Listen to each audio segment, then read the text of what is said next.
Hello and welcome to another Access VFX podcast, or on this occasion, a QVFX takeover.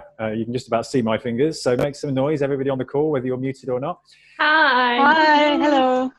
So it's an official, hello guys. So it's an official QVFX takeover. You join me in a very sunny Surrey, so I look very much like a hologram at the moment, but I'm sure the great British weather will rectify that and you'll be able to see my slightly annoying face. I want to kind of paint a bit of a picture for this session, really. So it's a bit of a different podcast from what you've seen already on our kind of stay-at-home series since we all went on lockdown.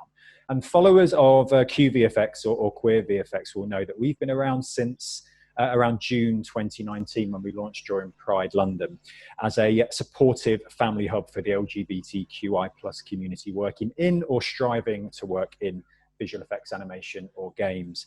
And before lockdown, we were due to host our first event of the year at Jellyfish Pictures. Big up Izzy and Kat now, apparently. Congratulations. Am I allowed to talk about where you're working? Aren't I? Because you're going to introduce yourself shortly. Am I allowed to talk about that, Kat? Just checking.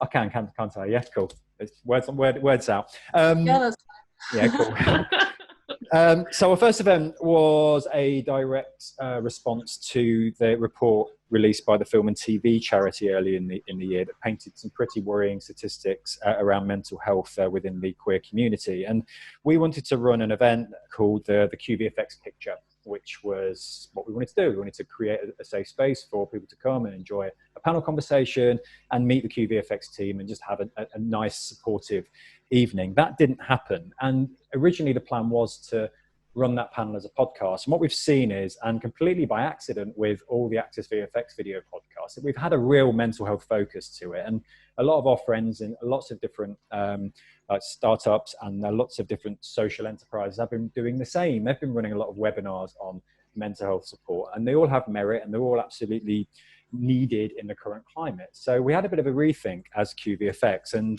fans of QVFX will see, and Access VFX will know that we dropped our QVFX support pack blog on the Access VFX website, which listed kind of feel good music, support lines, helplines, books that people could read, and other sources of content that we felt would offer some kind of virtual hug to our wider community. I should shout out the cat feeds and cute puppy feeds that Grace shared as well. And it went down super duper well. So we thought we would follow suit with this episode with the QVFX team, bring some of the team together, all the big hitters, and share what's making them happy during lockdown, and just have a old school conversation, because we have some really great conversations within all of our meetings, and I thought we'd replicate that and share that energy with our listeners or viewers now that we're on YouTube, which is still very surreal. So I want to welcome the team. So I'm going to let the crew introduce themselves one by one, and then we're just going to have a conversation and see where it goes. So I'm going to hand over to my fellow co-founder, Sarah. Hi. I think this is actually the first podcast I've ever been on. I'm very excited. Wow. Welcome. I'm Sarah. I am locked down, much like everybody else. I work in film, and what's keeping me sane during this horrible time is this horrible kitten you can see in my hand. Yeah, terrifying. She actually has been really gentle during lockdown, but normally she's a complete demon. Like, you don't know whether she's going to be kind or not. But yeah, that's me. Nice to meet you all. Thanks, Sarah. Who's next? Remember where you were placed in the queue? Izzy, what? Yeah, you're off mute? Yeah. Yay. Okay, yes, I am now. Great. Hi, I'm Izzy. I work in TV animation. Do we care about where? I think we do. Maybe. Okay. Well, I work at TV animation at Jellyfish. And yeah, what's been keeping me sane in these times have been plants. Yay. And I'll show you guys this real quick. It's a tiny lemon plant. I grew it from a seed. Wow, it's going to be a tree by the time we go back to work, right? Yep. So Thanks, that's Izzy. me. All right, thanks, Izzy. Bobby. Hello, I'm Bobby. I work at DNEG, feature animation now, as a lighting artist. Yeah, we're somehow creating films in currently at home. Who knew, to be honest? But yeah, it's working out somehow. And I guess what's keeping me sane for now is kind of doing yoga. I picked up that quite a bit. I use this app, and I'm quite fond of one of the instructors, so I kind of just play him. And that definitely makes me more calm and kind of sane, I guess. So that's my little bit of savior. Thanks, Bobby. So we've got cats, plants, and yoga so far. This is all very content rich. Thank you. Okay, Jez. Hi, I'm Jez. I am a department manager for R&D and pipeline at DNEG. Things that are keeping me sane at the moment: eating, knitting, watching TV, and also plants, actually. Okay. But more on all of that later. TV, eating, and plants. A lot of love for plants. I'm growing some stuff outside as well. I should probably show you my garden, but I've got an amazing backdrop instead. But thank you, Jez. And I've been following your Twitter feed, not Twitter feed, your Instagram feed avidly. It's mouthwatering in terms of the delicious food you have on there. Anyway, going to carry on. Over to Grace. Hi, I'm Grace. I work at Blue Zoo. I'm marketing coordinator. And what's keeping me sane is eating a lot. I got a slow cooker. I've been cooking a lot and eating a lot, and also watching a lot of TV and film. Excellent. Any banana bread going on in Jez or Grace? I have made banana breads. I've also made my own breads. Excellent. And we'll have a banana loaf off at some point, I think, in the future. Yeah. Good. Thank you, Grace. Next up, we've got Kat. Hi, my name's Kat. I feel like every time I'm on a podcast, I have a different job. I think this is my third job that I've had since I've been doing QVFX. I'm now, I'm a senior animator at Jellyfish Pictures. What's keeping me sane right now is video games. I've been playing, I always play video games, but I've been playing a lot more recently. So it's been really fun. It's been nice as well to kind of play them with friends online as well. So it's a good way of sort of keeping in touch with people. We've got a lot to get through on this episode. I have no reason to be worried that we won't fill an hour. Okay, amazing. And last but not least, Chloe. Hi guys, my name's Chloe and I work at Blue Zoo Animation. I'm a routine girl, so I've built myself a very specific routine every morning. That is the only thing that's keeping me sane at the moment, and cooking, but I will delve into that a bit more later. I'm excited to hear about your routine, Chloe, and of course cooking. Baking as well? Baking and cooking? No, you can't subscribe to the Banana Club fan base. No, good for you. Good for you. Okay, so before we get stuck into our conversation, I should probably note as a kind of disclaimer that we're very likely to be discussing stuff on popular streaming services, video games run by popular games houses, yoga instructors. You probably don't need any further endorsements. I'm sure Bobby's got their back completely. Just to say that we're not affiliated with anyone, even our own studios, right? So this is not a PR exercise for, dare I say, a Netflix, because we're watching a lot of Netflix, aren't we? So I just wanted to kind of put that out there. Is that fair to say, guys? Just checking nobody is affiliated here. There's no spies in the ranks, no secret Netflixers. Cool. Okay. So how should we start this then? You know, who's? I might actually start with. I'm going to start with the food thing because that seems to be the biggest trend I heard in your intros. So, I mean, how is food? I mean, we make food all the time, right? Whether we're in lockdown or not. I mentioned Jez's Instagram account. I mean, that is a food-based feed anyway, lockdown or no lockdown. But you know, why is that still important while we're all stuck indoors? I think for me, it's about having something to enjoy, and the idea of being able to make things for yourself is also quite exciting, or trying a new recipe or making something up from scratch and not knowing what you've done, but it tastes really good at the end of it. Another thing for me is sort of been trying to support small businesses as well. So I kind of find that as a win-win for me. Okay. I get to eat good stuff, but I also get to support small businesses that are maybe delivering during this time period because they can't have their shops open and the restaurants open, and they're still delivering. So it's sort of trying all the different things that I can sort of try. Well, that's nice. Yeah. So you don't get your food, your baking material, your cooking material from the evil chains, the evil supermarket chains. Baking material, is that a thing? I don't bake, clearly. Where can I get the baking material? But yeah, so is it about supporting the smaller restaurants and foodies? Is that? Yeah. So I've had, some frozen pies delivered. I've had Singaporean curries and curry puffs delivered, and cookie dough. What else? Donuts. We do still try and cook ourselves. My husband made focaccia, which was amazing, and we devoured in 2 days. My lips on this thing. Well, we should let people know on this pod that we record these after work now, and it's proper dinner time. I'm starving. Talking about donuts, man. But what's been your biggest success? Oh, biggest culinary success? And you can name check places if you want. It's all good. Oh, my culinary. I haven't really done anything exciting. I'm going to give credit to my husband who made the focaccia, which we learned through, I don't know if you guys know Bread Ahead Bakery, so they do a cooking school as well. So we learned to bake bread one year, Italian breads one year, and he made focaccia. And oh my God, it was amazing. It was just drenched in olive oil, had sun-dried tomatoes, olives, rosemary and salt. Oh, again, eaten in 2 days. It was probably the size of 2 of my heads, and we ate it in 2 days. So that probably says to get the recipe on the website. I think it's Christmas rules apply. Like, absolutely, you eat it all. Like, there is no shame during this period. Like, you eat the focaccia every day. Eat the focaccia. That should be a slogan somewhere, shouldn't it? I mean, it is every day is Boxing Day, isn't it? Sorry, who wants to go next? Who else has similar experiences? Izzy.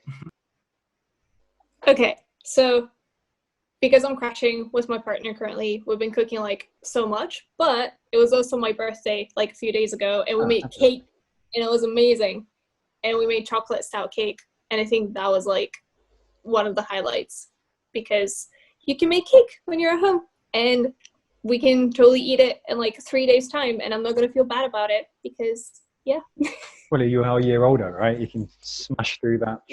Exactly. Smash through that cake, smash through a bunch of cookies. Like, I can't even remember all the things that we've made so far. Like, we've gone through banh mi, we made gnocchi from scratch, we made lasagna from scratch. Wow. Moussaka, all kinds of wild stuff. But cooking's been really good, and it's been skills, right? exciting.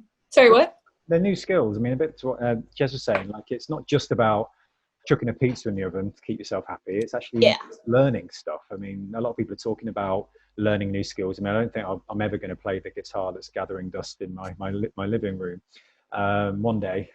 But yeah, I mean, that's incredible, right? I mean, and again, coming back to Jez's point around, I've seen a lot of stuff online where I think Patty and Bun kind of deliver their kind of signature burgers that you can put together from scratch. We had that one as well. Or the burger chains are available. Had some burgers too. Yeah. But so a lot of smaller businesses, and even bigger restaurant chains, so they've got to survive somehow, right? I mean, I want to go back to Oaxaca at some point. I'd love to go back to Dishoom at some point, Again, I'm just name checking restaurants that don't need my help. But, we don't want these places to shut down, do we? So, I think it's a really nice sentiment. Any more food-related questions? Oh God, this might be a whole lot food review. Right, I'm going to go Chloe, then Kat. Chloe. So food happens to be directly related to my mental state.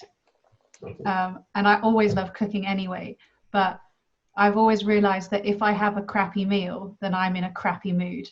And can I say the name of a chef that I've really enjoyed cooking with? Let's do it. I mean, we're endorsing everything on this, aren't we? So if you don't know, look him up. His name is Yotam Ottolenghi, and he does like Mediterranean and Middle Eastern food, and it's so simple, but it's so delicious. And I actually did something really cool a few weeks back. I had a mate date, if you like, with a friend of mine who I work with. And we both have the Dishoom cookbook. So on the Saturday morning, we Zoomed each other and we chose what we were going to make. And then on the Sunday evening, we set up Zoom in our kitchens and we cooked our meals together. And it was really fun. It was so much fun. It was really nice. It was almost like we were cooking together. And she gave it to her partner, and then I shared it with my housemates. And it was really fun to do. And you end up with delicious food at the end. It was lovely. Yeah, I find a lot of people are doing kind of these shared activities, and it tends to be less about the food or the video game or the board game. I mean, my brother does like Monopoly with his friends. It's just about the fact you're doing something at the same time as somebody else, and there's that kind of human interaction there. So that's actually a really good tip as well. But yeah, thank you for those tips. I think we should probably publish all of these recommendations as a part 2 blog on the website, because already I'm taking notes frantically, not for questioning, just for my own reference, really, because I'm sure we've got a few more months of this. Thank you, Chloe. Yeah, Kat, you were going to add some ingredients. I was actually going to say something very similar, because it was my girlfriend's birthday a couple of weeks ago, and what we did was similar to what Chloe did, where we both, because we're away from each other at the moment, but we both got the ingredients to make this birthday cake, this lemon drizzle cake, and we made it together. And it was just a really nice kind of moment where we could share that together, kind of like a date. And so I was just going to say, yeah, I think that food is a really good way of sort of bringing people together and doing something with people, even though you're like far away from them. So, yeah. It's a lovely irony, isn't it? That, with everything that's happening at the moment, people are spending more time with their friends than they probably did when we could physically meet with people, right? But yeah, so that's a lovely, lovely sentiment. I like that. So a lot of birthday cakes on this podcast, which I didn't expect, which is good. Birthday cake's the best. Yeah, it is the best. It's the best form of food, right? It's the best genre for sure. Any other food kind of tidbits that we want to throw out there for our listeners, or should we move on to another genre? I've got a few in my mind. Okay, right. So if we go to what you said at the start, I feel that we should do plants. I don't want to turn this into kind of a gardener's review, gardener's world or anything, but I don't want to kind of not pay any credence. So I know, Izzy, you got involved with the plants. Who else put their hands up for plants? I've got lots of notes here. Yeah. Jez, we love a bit of greenery. Okay, right. So it's a unanimous. Who wants to lead on plants? Do you think you'd ever get asked that in your career? I definitely can, but I don't want to hog it. So if anyone wants to go first, by all means. Well, Sarah had her hand up. So Sarah, you get to lead this. You get to be a plant lead as well as a bee lead. Well, my dream. Yeah, right. So I have been experimenting with aquaponics as well as traditional gardening. So if you don't know what aquaponics is, I think it's worth looking up. It's really interesting. It's a closed system where if you've got fish, the nitrates that the fish produce get turned into the food for the plants, and then the plants filter the water which goes back into the fish tank. So it's a completely closed system. So the two live in sort of symbiosis with each other. So I've been like researching the hell out of that, because I have a fish tank behind me over there. But I've also got potatoes in the ground. I don't think they're going to grow. I've got garlic, which is growing, and I've been propagating and germinating seeds for the last I don't know, like 2 months, and mostly it's completely not worked, but it's been thoroughly enjoyable to watch things grow a bit and then die a bit. You're practically a farmer. I mean, it's like proper harvesting, right? I mean, I'm from New Zealand. It's kind of my way. I'm like, things start to lock down, and I think, where am I going to put my spuds? Like, yeah. Default. I like it.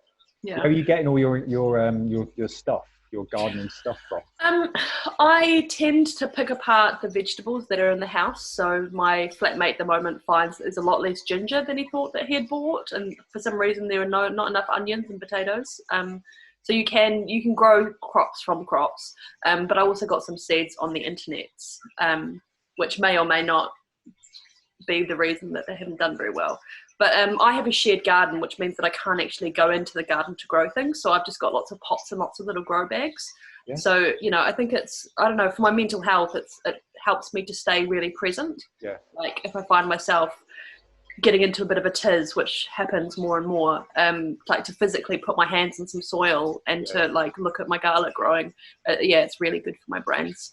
Yeah, it's a real meditation of sorts, isn't it? Anyway, gardening, that real pursuit. Who else wants to add to that? Who can top that? I mean, aquaponics, what was it? Aquaponics. Aquaponics. I mean, top aquaponics. Come on, come at me. Let's have a go. I mean, Izzy, you're growing stuff from seeds, right? You said earlier. That's really must be really rewarding. I'm growing stuff from seeds, but actually, most of the stuff that I've been growing has been like from vegetable scraps. So like, okay, wow. There's maybe I'll take a picture later and we can like attach to it somewhere, but we've grown quite a lot of like celery. If you leave like just the tiny bits in the middle and just put it in some water and then let them sprout, like they'll grow. Wow. Like have also grown like some basil, some mint from like clippings from other stuff. This lemon, this tiny beautiful baby lemon, it's my child now. I love it. But like that is from a seed. And that was like, I waited for probably like 5 weeks or something. Online it said it should like start growing within like about 2, and I was just this ready to give up on it, and then it started growing and I was like, oh my god.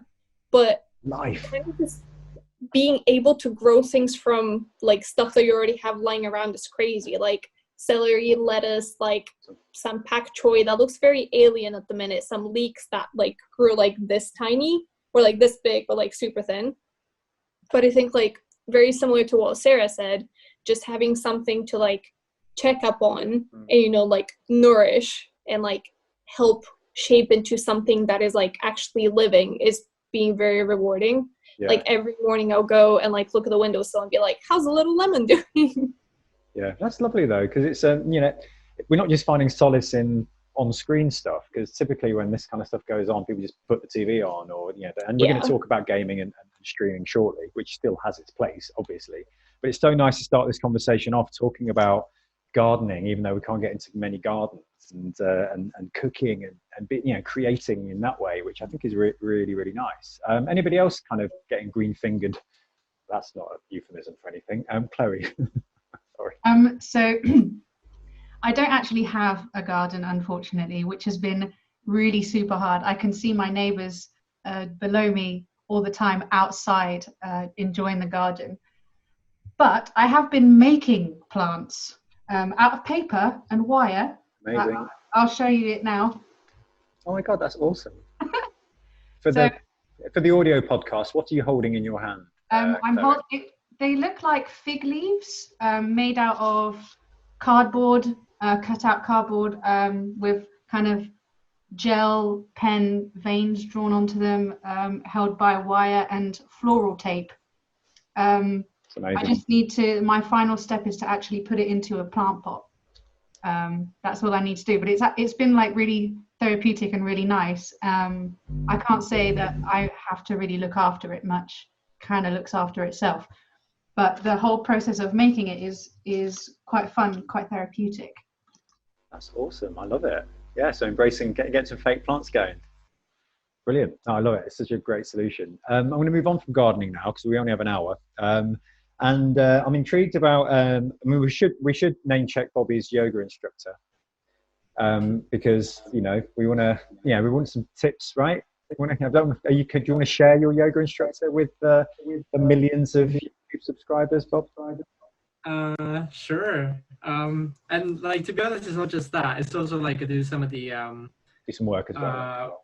Hit cardio as well, and it's just like kind of specific people, I guess, you kind of respond to, like with anyone, you know, you kind of have a favorite and you kind of stick with them, and even though it's like an online thing, you kind of like tend to like connect with someone because they're funny or make you laugh, and even though it's like pre-recorded session or something, it makes you kind of even like check them out again if they have like some other sessions that you can do in terms of working out, especially when, you know, I live quite central in the city, like on Brick Lane, so I don't have like that many parks around me. And the big one that I used to go to running, Victoria Park, was closed for quite a while until they opened it in very kind of strict conditions. So I find that kind of doing the most at home for me is the best to kind of keep me moving, because I usually tend to move a lot, and this is kind of restricting me. So yeah, I think doing a workout, which is not too intensive, you know, I'm not like a heavyweight kind of guy, I never go to the gym, but doing something like that for me really helped me, because you kind of get your energy out from you, and yeah, I think that kind of helps me the most, to be honest, especially at night. Yoga before bed, I find it's just so relaxing. Cool, thanks, Bobby. Is anybody else doing any classes online? Any other kind of exercise things or stuff?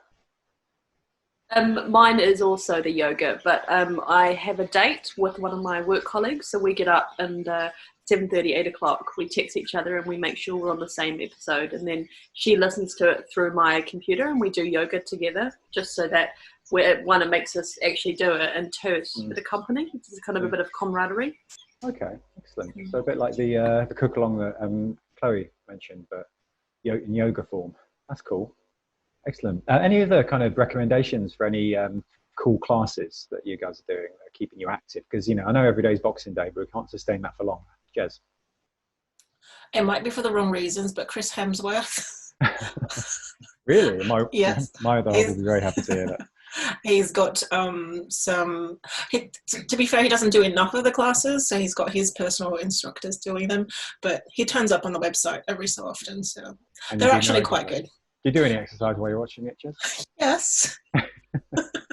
He's also done some meditation for kids, but I think a lot of people were saying how funny it was because for a children's meditation podcast, it was very sexy. Okay, moving on. I'm going to move on. What's keeping, as we are creative industry, right? We represent on this call, games, access VFX, animation and games. What are we doing to stay creative? What are we doing apart from our day jobs, Bobby? Bobby, come on. You had your hand up. Oh, sorry. Yeah, it's something I guess that I actually forgot to mention at the beginning. But yeah, I guess for me, I tend to, on a weekend usually, I tend to just always go out with my camera and just document what I see around London. And in the past, I've been here 3 years, and I still find really weird things that you can, spot in the city and like different kind of corners. And I guess now presents an even more, interesting opportunity, because who has ever seen London in this way, like desolate? And so I've been trying to do kind of that, kind of capturing and using that as an outlet, I guess. And, because now it opens up a different opportunity to like photograph a city. Because usually there's street photography where you kind of always have like people in the shots and kind of doing weird or funny stuff, or like someone being at the right time where the shadow falls really interestingly. But now it's kind of empty, so it presents an opportunity of how do you make an empty city, I guess, look interesting, so it's not too dull or drabby. And I guess architecture takes a stronghold here, because you have just the perfect landscape, clean streets, nothing obstructing a nice building or waiting for the person to move or the car to go away, so you can capture the perfect cityscape. So yeah, that's the kind of things that I'm finding enjoying for myself. Yeah, it's almost a nice way to document what's happening as well, isn't it? So it's a creative pursuit, but it's also a bit of a time capsule. Hopefully we never get the opportunity to see this ever again like this. That'd be nice, wouldn't it? Sarah, you had your hand up about a creative thing. Yeah, I have been painting. So actually 3/4 of the way through a portrait of Chloé. That I've been really uninspired most of the time. Like, I find all of my energy is gone into just surviving day to day. So I kind of just went, I'm not going to force myself to do anything. I'm not going to make myself make anything or feel bad that I'm not, even though I've got all of the time. But when the inspiration strikes, I kind of try for something. So I've got portrait painting on the go, and then I'm also making a paper mache tui, which is a New Zealand bird. Okay. So yeah, just lots of like little sort of slightly creative projects, just sort of that I can pick up and do for a while, and then when I'm done with it, just put it down. Like, just trying to be as creative as I can, but with no pressure. It's a bit like the seedlings, isn't it? It's just something to check in with. Not that they don't grow without you, do they? You've got to make stuff, but it's just something to kind of, again, it's a bit meditative, isn't it? No different to gardening. It's the real something to kind of get lost in. Grace, I don't want to leave you out. I know, Grace, you may have had your hand up, and I might have missed you, so I didn't want to leave you out. You're at the centre of my grid here. So is there anything that you're up to? Any classes that you're doing that you want to throw in there? I will mention something that I don't think anybody said so far, but I'm quite a big bookworm, and I've been reading quite a lot while being in lockdown. It's kind of been a good opportunity for me to catch up on some of the reading that I've been wanting to do. Nice. So I've got a massive pile of books over there. I'm just going to grab one off of this. So I just finished Normal People because I wanted to watch the TV show, which is very raunchy. And then I'm going to read this. Oh, there you go. That's good. I'm going to read this one next. It's a thicken. Wow. If you can't tell, I love really sort of contemplative and emotional books, which might not be everybody's bag in this situation. You know, it might be better to sort of seek out some books that are a bit more kind of uplifting. And in that case, from somebody who you know, has kind of felt sad, felt depressed at times, the books that I usually turn to are I would recommend things like Caitlin Moran. She's so funny. Her novels are really like quite relatable, but also quite like intuitive to kind of I don't know, the situation that you're probably feeling day to day. Like it's yeah, relatable, I guess is the right word. Yeah. And then also I've got Get Your Shit Together by Sarah Knight. She wrote The Life-Changing Magic of Giving a Fuck as well. Yeah. Not giving a fuck. Am I allowed to swear? Sorry. I don't know. Yes. Yeah. So yeah, those self-help books as well might be a nice time to just pick up a self-help book and like have a little think about yourself. I don't know. Depends on your vibe at the moment. Yeah, I think you're right. I think it's a great opportunity. I mean, I'm actually doing a bit more reading now as well, and we had a very long list of book recommendations on the QVFX support pack blog as well, didn't we? So I think there's a nice list of self-help stuff there. But actually, you know, getting stuck in some fiction as well. I mean, I'm reading this little beauty. Oh God, there we go. Making Ideas Happen by Scott Belsky, who founded Behance, because I've been meaning to read it for ages. I buy, you know, do you guys just buy books and then it takes you about 2 years to pick it out? And I'm just working my way through the my bookshelves now, and it's brilliant. Like I'm finally reading stuff. I'm expanding my mind rather than just being reactive all the time. So thanks for kicking that off, Grace. Because does anybody else have any good book recos that aren't on the website? Izzy? Okay, I'm actually going to have to look for the name of the author real quick because I keep forgetting it. But it's a very interesting book that I read. It's fiction. And it's called My Year of Rest and Relaxation. Okay. Yeah. So read this. Yes, it's so funny. Yeah, it's hilarious. It's like reading it at this time has been like kind of really surreal in a way, but it's pretty much about this girl who is not at a super great point of her life, but then she decides to sleep for a year so her problems go away. And it's like really like kind of biting and like good satire, and it's just really funny. But yeah, that's been a good one. Haven't been able to read like as much as I wanted to really, but I'm trying to not judge myself too hard about it. Yeah. Even like sorry, probably. Well? Yeah, I got this is for all the geeks out there. If you know Isaac Asimov and his Foundation series. So basically, this is all the sci-fi films that we see. They are all kind of based on this series. I think it's written in the 60s. So if you think like Star Wars or Star Trek, literally you read this. It's like a 3-book series. Okay. Yeah, there's a second Foundation, and the third one I gave to friends, and I don't even remember who I gave it to. How easy to read are they, Bobby? They're quite easy, but they have this kind of like big expanded universe where things happen millennia apart, basically. And it really is kind of like, you read it and you're like, oh my gosh, Star Wars comes from here. A lot of it. But they're really great. And yeah, they're a good read, for sure. Good. We're getting through a lot on this. Is anybody desperate to throw in another book recommendation before we move on to Chloe? I have to recommend Michelle Obama's Becoming, because she is an amazing woman. And also, they've literally just released a few days ago a documentary to go out with it on Netflix, also called Becoming, but she's incredible. She's so inspiring. The trailer just motivates you already. Just watching the trailer for that, it was so great.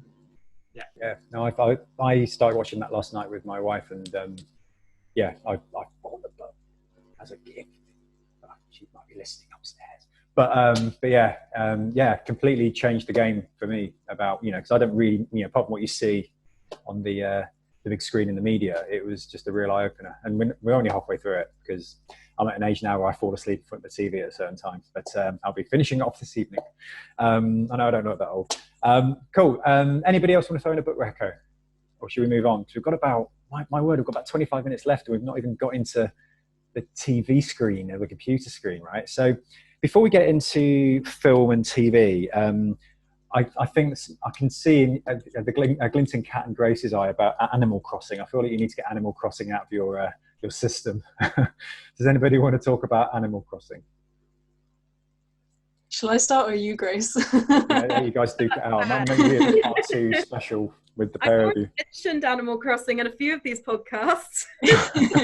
What am I doing to your personal brand? It's just so good though. So I have never played Animal Crossing before. I didn't play any of the other games, and I decided to pick this one up because it just seemed like the kind of perfect time to try something like this.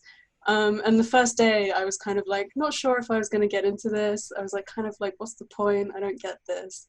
But then it was just it's the most relaxing game I've ever played. Like, it's so kind of like zen.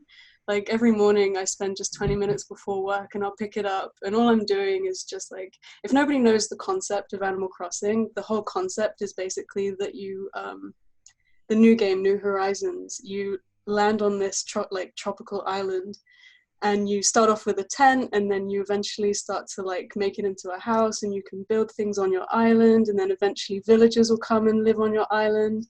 And it's all just about kind of like cultivating this community in the game, and talking to your villagers and like making friendships and stuff. And the great thing that I've really enjoyed about it is that you can also play with your friends, and you can invite your friends to your island and just walk around your island with them and look at what they've done with theirs and kind of get inspiration about how they've made things and stuff like that.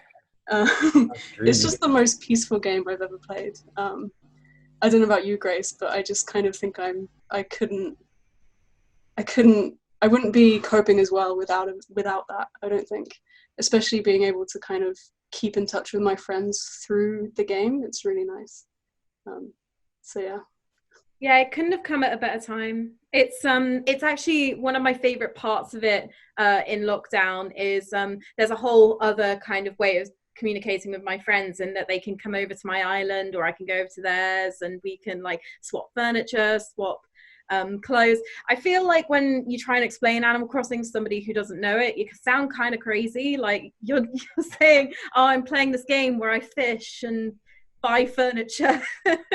Furniture, amazing. It's very fun. It's very it's the kind of game that you play for a long time, a little bit every single day, because it's a real-time kind of time moves in the same way that real time works. Like when it's nighttime, it's nighttime. If you're not being able to sleep, if you go on your game, then all of your neighbors will be asleep and it will be really peaceful. And you'll go on certain, like if you go on a Sunday morning, there'll be a little animal who likes to sell you turnips, and there's certain things that you look out for. But it's a lovely game, and it's come at a very particular time that has been quite meditative and important for a lot of people. Thanks, Grace. Sarah? What do you play it on? Oh, Nintendo Switch. Wow. Yeah, it's very good. So if you don't tend to your crops, let's say we go back to work, you know, do people like start going feral and robbing your farm, burning it down? Grisly murders taking place? I mean, does it? Not really, no. I mean, sometimes there'll be some weeds and stuff that kind of grow on your island if you haven't been there for a couple of days. But mostly, like, there was maybe a week where I didn't play it, and then I came back, and all my villagers, when I spoke to them, who were just these like cute little animals, they were just like, "Oh, where have you been? I haven't seen you for a while." And it was just kind of sweet that they like, obviously, because it works in real time, they know that you've been away, and then you come back and they're just like, "Oh, good to see you again." And it's just kind of sweet. There's no haters in Animal Crossing. I like that. Nothing bad happens in Animal Crossing. Good. Apart from the wasps. Oh, actually, yeah, you can get stung by scorpions and tarantulas. Okay, and that's a detail you failed to include in your review. Yeah. I'll give it all my birth now. Amazing, thank you. Any other gaming fixes, or is it predominantly Animal Crossing? All right. That's right. No judgment here. Sarah. Me and my friends are playing Dungeons and Dragons on the internet. Amazing. So you can play Yes. you can play Dungeons and Dragons on Roll20. That's how we're all doing it. We're all kind of doing it together. So you just get one of your friends to be the dungeon master, and basically there's it's all very inclusive. So like you can set your quest, and people can join, and you can chat, and like there are virtual dice that you roll, and there are maps that you like go around on. We're actually playing tonight.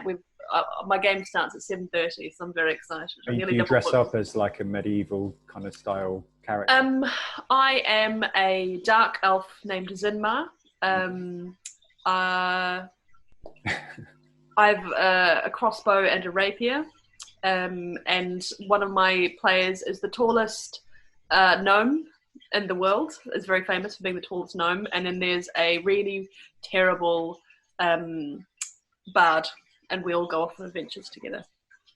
So in the real life, we're all in our pajamas or whatever it is that we wore that day. But in the game, who would want to be Simon? Not in D&D. But I would like, if you ever wanted to have a go, I would recommend it, because it's just you and your mates, so you can't really get it wrong, and it's super fun and it's very supportive. And I think it's free, so Roll20 is a free app, so that's a recommendation. I have no segue to move on to the next subject after that. That's a toughie. That's a toughie. One thing I will mention is that anybody who listened to our last QVFX audio podcast, where we launched the QVFX picture and we teased out that event, we did get into a conversation around almost doing our own QVFX film review, like sister podcast, didn't we? So I thought that's probably as best a segue I'll get to start talking about LGBTQI cinema recommendations, because after all, this is a QVFX podcast. So anybody want to lead on any good queer films they've seen recently? Go on, Izzy. I knew you'd be first. Sorry, but I'm really not. So I think also another very timely movie that came out very recently that I saw was Portrait of a Lady on Fire. Okay. And I can't recommend it enough.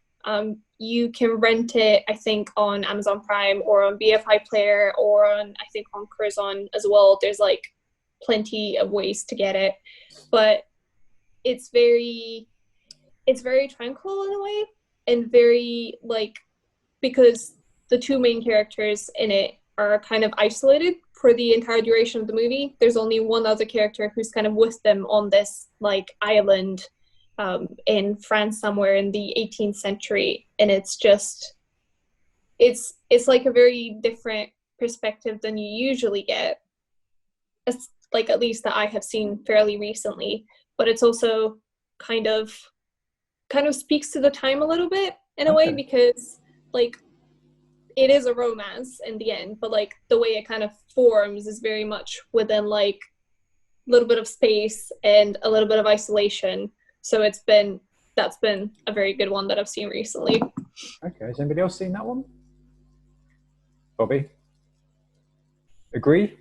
A good tranquil film for these times? Yeah, I think so. And it's quite interesting because, again, it's about an artist, a painter, and she goes in a remote island or something. So yeah, it's quite enjoyable, quite different. I would say slower pace, as Izzy was saying. Yeah, it was really exciting. But I think from the trailer, what I saw was quite different from what I got actually from the film. I definitely enjoyed it. Cool. So yeah, it was a good film to see, and yeah, it was good. Any other on-screen stuff? I mean, it doesn't have to be recent releases. It can be historic releases. Bobby. Yeah. Yeah, probably this one is a bit more lesser known. I've been waiting for it forever. It's called And Then We Danced. I don't know if anyone has heard of it. Yeah, so basically it's about a Georgian dancer from the country, Georgia.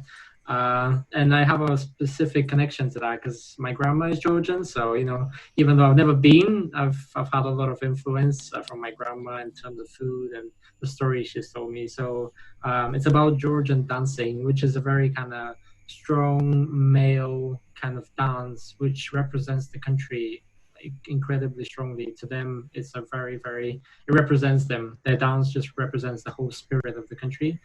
So this is obviously about, someone who, is kind of discovering that he's not the standard, I guess, Georgian guy.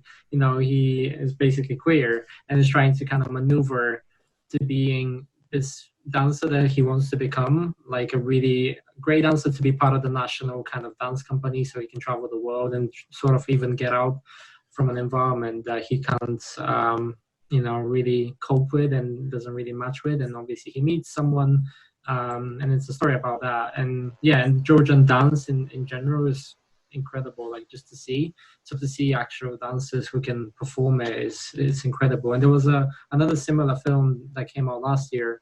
It's called it was a Russian one sec, I think it's called Blackbird. I just can't remember right now, but again, it's about one of the most famous ballet dancers during the 1950s or 60s.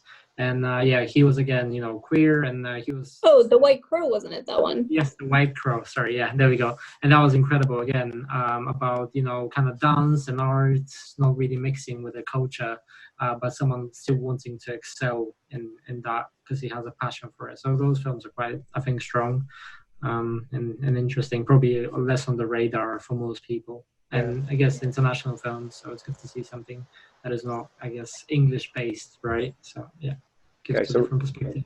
Thank you, Bobby. So Grace and then Izzy. This isn't a film, but if anybody wants to play a very filmic video game at the moment, there's a series called Life is Strange, which has queer elements, which is so good. Really?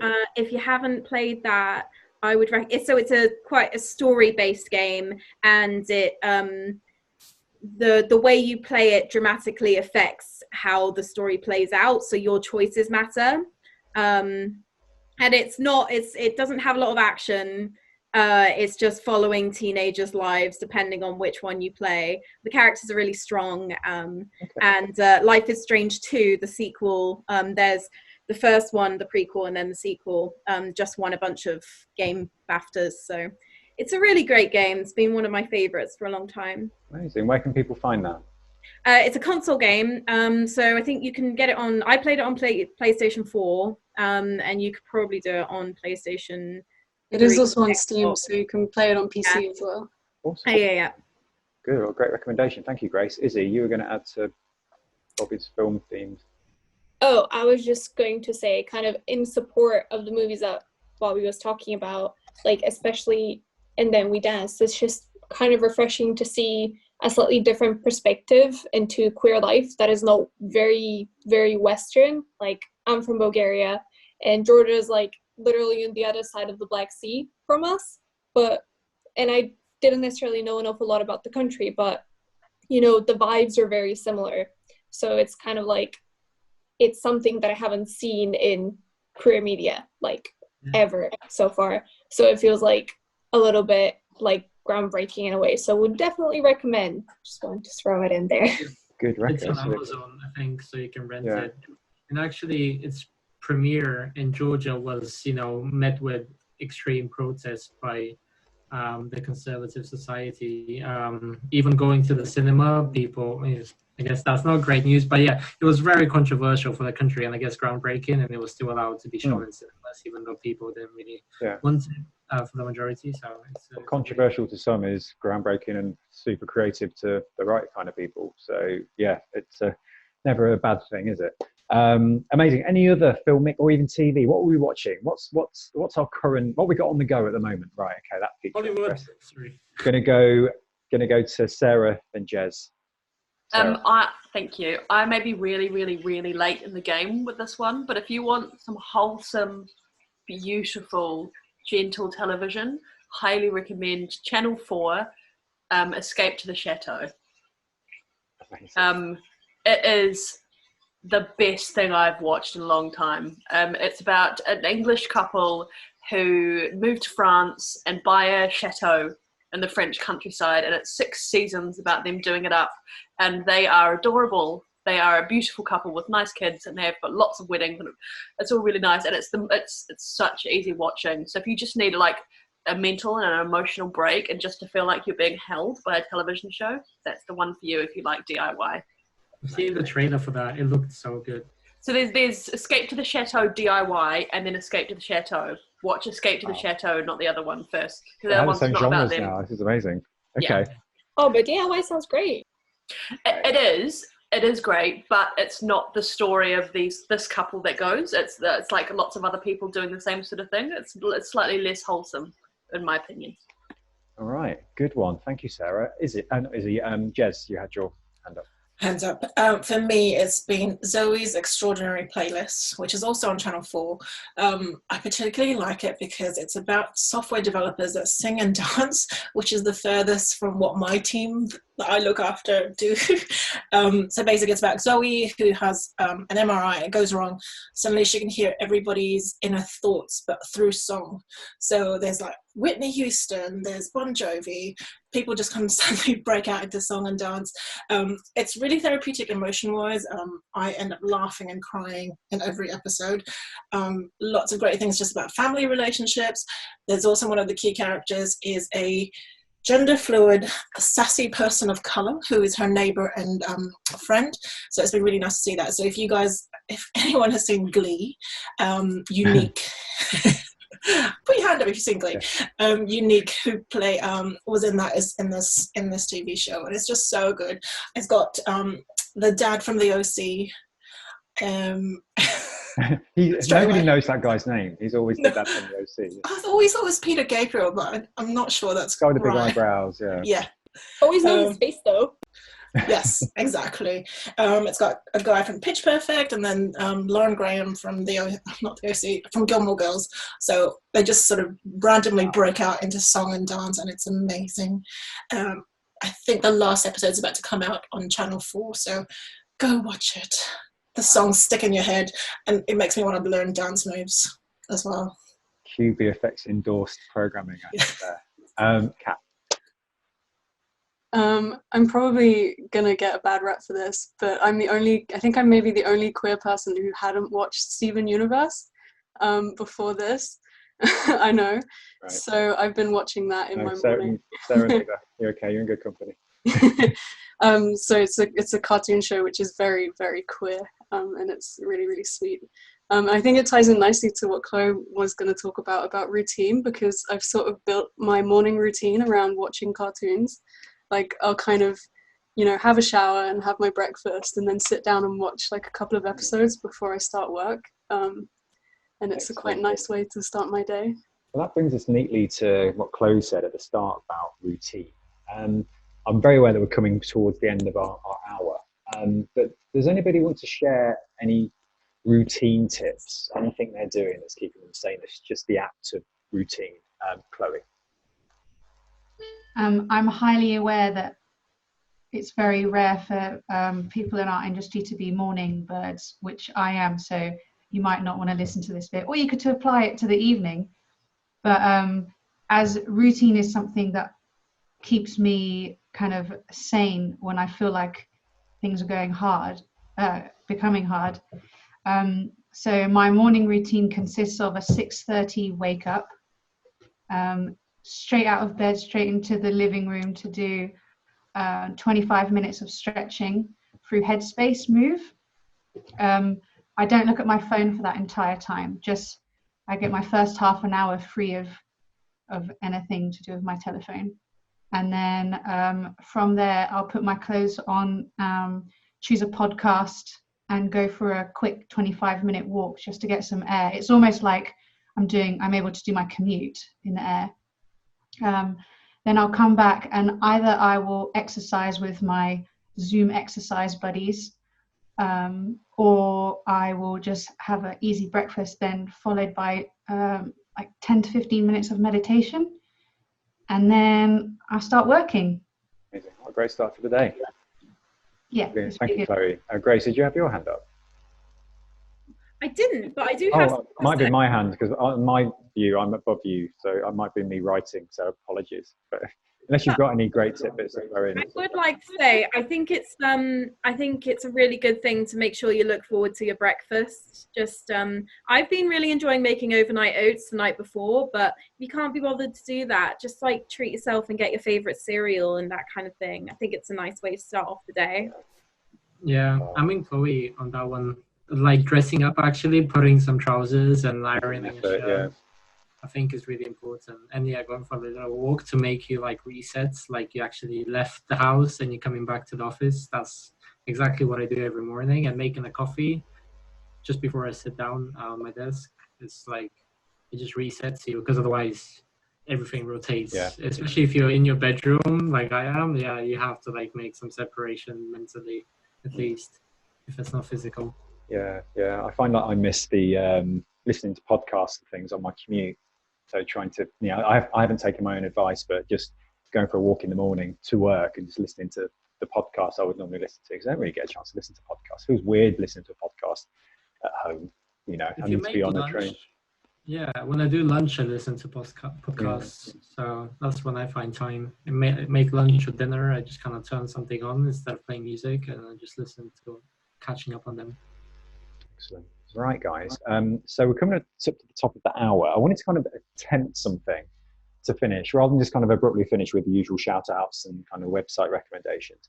It's for each of you to quickly throw in one little hidden gem, whether it be a podcast, a film, a TV show, anything out there, a game, an app, one little thing that you're doing that nobody else, or not nobody else, obviously, but sorry, my Siri's just kicked in. That was weird. It just said on it, so I don't know what it's ordering. But anyway, so yeah, one little tidbit, one little hidden gem that you think people would benefit from. There you go. That's a tough one, isn't it? Maybe I'll just completely skip at the end of this podcast. So I'm going to start with whoever looks the most confident on my screen. I think it's going to have to be Izzy. Izzy, you look very confident. Okay. All right. Well, I guess I already mentioned like a couple movies that I think were hidden gems. However, I'm ready with another. And actually, I think this one, excuse me, has been one of the things that was kind of randomly popped up that me and my partner decided to do. But building tiny houses out of cardboard. That's my recommendation. Amazing. Because look at this tiny thing. That's beautiful. You just like, especially if the weather's nice and if you have the opportunity to go out, just go outside and like get some cardboard from your cereal boxes or like from other packaging and just like some scissors, a little bit of glue, and just make a tiny house because it's great. Izzy, thank you. Yeah, that's it. I mean, we could finish there, but I'm not going to. Kat. My hidden gem isn't really hidden for anyone else except me, but there's this little spot in my garden that gets sunlight at a very specific time of day. I think it's about maybe 5 p.m. Because it's quite overgrown, but at 5 p.m. I always look outside, and if it's sunny, I'll try to just go and sit out there for like half an hour and just get a bit of vitamin D. I think everybody has a spot like that, so I think that's really good advice. Thank you. Chloe. My hidden gem is actually on Netflix at the moment. It's by this amazing woman called Brené Brown. If you don't know her, then look her up. She did a TED talk a while ago, which is basically one of the most viewed TED talks I think ever on the power of vulnerability. And she recently did a Netflix kind of like stand-up thing called The Call to Courage, which is amazing. I can't recommend it enough. Oh, I didn't realize she was on Netflix. I'll be checking that out. Thank you. It's worthwhile doing it just for me today. Grace. I'm going to recommend a podcast that I've liked for a long time. If you like kind of old movies, if you're a little bit fascinated by old Hollywood like me, then I would recommend You Must Remember This, the podcast. I'm getting thumbs up from Izzy. It's one of the most highly produced, impressive podcasts I've ever listened to, but also the lady who does it is very good at storytelling. It's really good escapism. Like if you're feeling stuck in four walls, you can just escape to what's Marilyn Monroe's story. It's yeah, it's really good listening. I love it. Amazing. Thank you, Grace. Jez. I'm going to say knitting.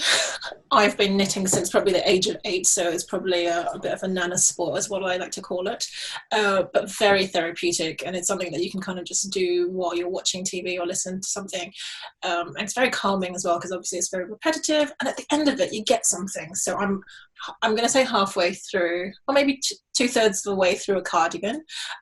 Obviously by the time I finish it, it will not be cardigan weather, but I'll be ready for next year. Exactly. But it's fine. Keeping your husband in jumpers, maybe. As a reward for the focaccia. Yeah. Bobby.